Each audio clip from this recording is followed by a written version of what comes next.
All right. We can have your attention because we are about to bring up a very special speaker, and we want you to hear what he has to say because it's always an amazing message. He's a gentleman who inspires people. He's also a very important member of the Florida Boxing Hall of Fame. Not only is he our heavyweight sponsor every year, he is also an inductee in the Florida Boxing Hall of Fame class of 2011. He gives his time tirelessly, and he's a great big reason why the Hall of Fame is where it is. And other great charities are beneficiaries to his goodness. Ladies and gentlemen, please welcome the founder of the Yerrid Foundation, Mr. Steve Yerrid.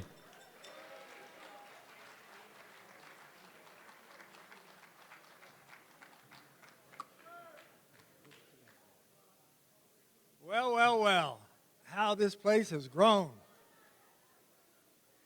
I will tell you a couple stories because you're going to hear enough speeches to last a lifetime from really people that can speak a lot better than me. Those of you that know me know that I'm a trial lawyer. And like a boxing ring,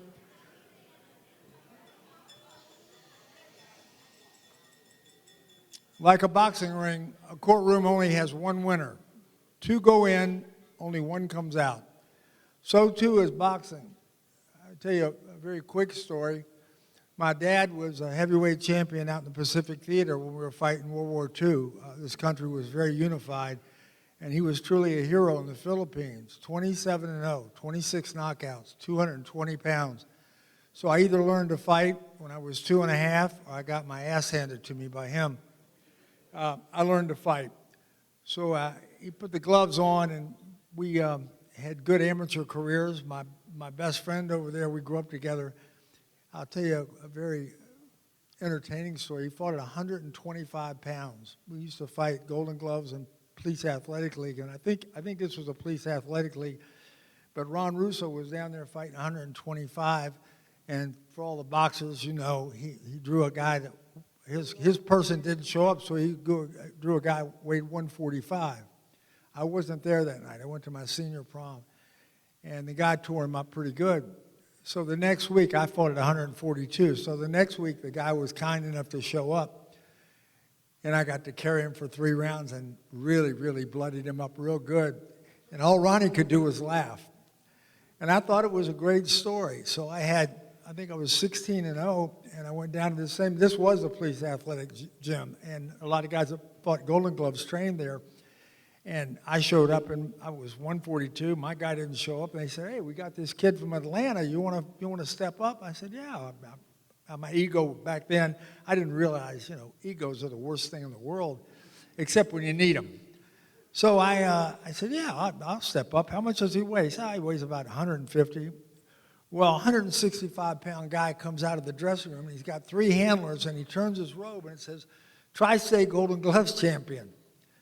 So the first round went about as the other rounds did. I came back to my corner. My right eye was almost shut. And I said, "You got to ice my eye. I can't see out of my right eye." And the corner man said, "What the hell's wrong with you? Don't you see the punches?" I said, "Yeah, I do see them when they're going back." So the second round, I think I may have hit him once. I don't know if I even hit him once. But he was very quick. And the second round, and I had a pretty good reach and a pretty good left. The second round was even worse. He beat the hell out of me, and he closed my left eye. So I went back to the corner. I said, "Forget the right eye," because I was a righty. I said, "Forget the right eye. I can't see out of my left." And you know how that important factor is. And I said, "Put the ice on they were using silver dollar. I said, "Put the ice on the left eye." And the guy said, "Why?" I said, "Because my eye's swollen." He said, "Man, that's not your eye. That's your nose." And he took my nose and cranked it in. I'm happy to say to all you great boxers and world champions, Pink, I see you over there, man. All you world champions out there and all you great boxers, that was my last fight because I didn't want to get ugly. And I was going to get ugly fast. So let's go back to this wonderful organization. And Steve has done a marvelous job, and Beth, they've just done a marvelous job of finishing what Butch and Kathy started. And I've seen it grow because I've been here since the first year. And if you're wondering how I got in here, it wasn't my amateur boxing career. I did the Olympic qualifier in 2000. Steinbrenner was a client of mine, and he was kind enough to appoint me as the chairman of that. We had boxers from all over the world come, and a lot of professionals came in to show the kids that they cared about the art. And then I found out about CTE. We used to call boxers punch drunk when they couldn't talk anymore and they couldn't function.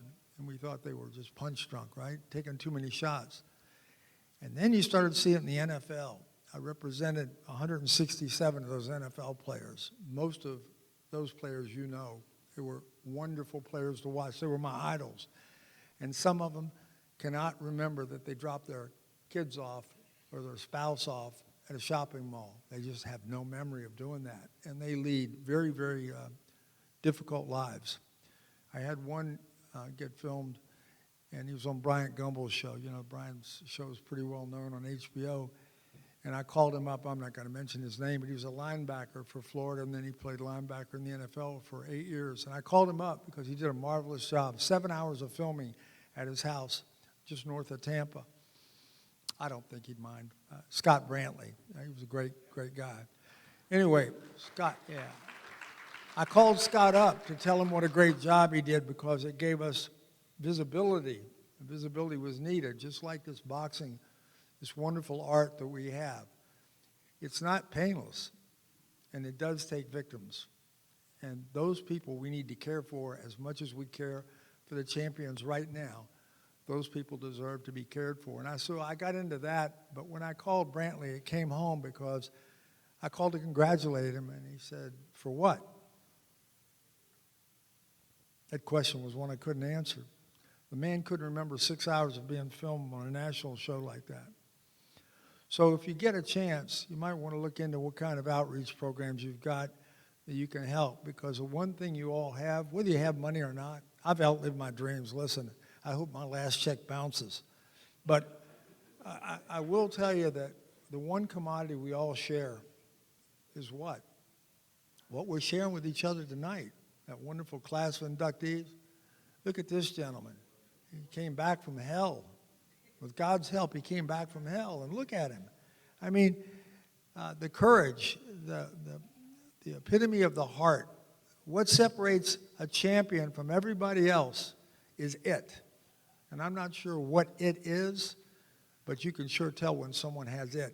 Because when they're empty and they don't have anything left to give, whether it's in a courtroom or whether it's in a ring or just in everyday life, the champions, whether they win titles or not, you can be a champion in life. You know, the champion digs down and he or she finds something extra special. And that separates. E.E. Cummings was a wonderful American writer and poet. And he once said, the difference between first and second pales compared to the difference between second and 10th. That's true. Champions only come around on special, special people. And I remember Keats saying, because boxers always reminded me of lions. I don't know why. Lions were the warriors back in the Roman times. But to me, the boxers of today are like the lions that we still have so few of in Africa. The real lions, not the ones they put in cages and feed meat to, the ones that roam the Serengeti plains and know what pride truly is, because that's the label they give their family. They have pride. And they're reduced to those animals that look like the real thing, but they're not. So too are champions, full of pride. And do you know what Keats said about, Keats, another great writer, you know what he said about lions? He said it all for everyone in here, whether you're a boxer, a promoter, a person that helps. Brian Gary, who did, 58 championship fights and 1,000 others. You know, those people are just special. And Keats described them in one very, very succinct sentence. What weapons has a lion but his heart? When you get in that game, that fight game that I marvel at, and I see someone that's not just a warrior, but a warrior that is this person. And I'll close with these words and see if you can relate to them. And it doesn't mean you have to be a boxer. It just means you have to be a fighter. Fight for the truth. Fight for the good. And you know the best thing that we can do as human beings? Help each other. Believe in God, and if you think this is it, I feel sorry for you.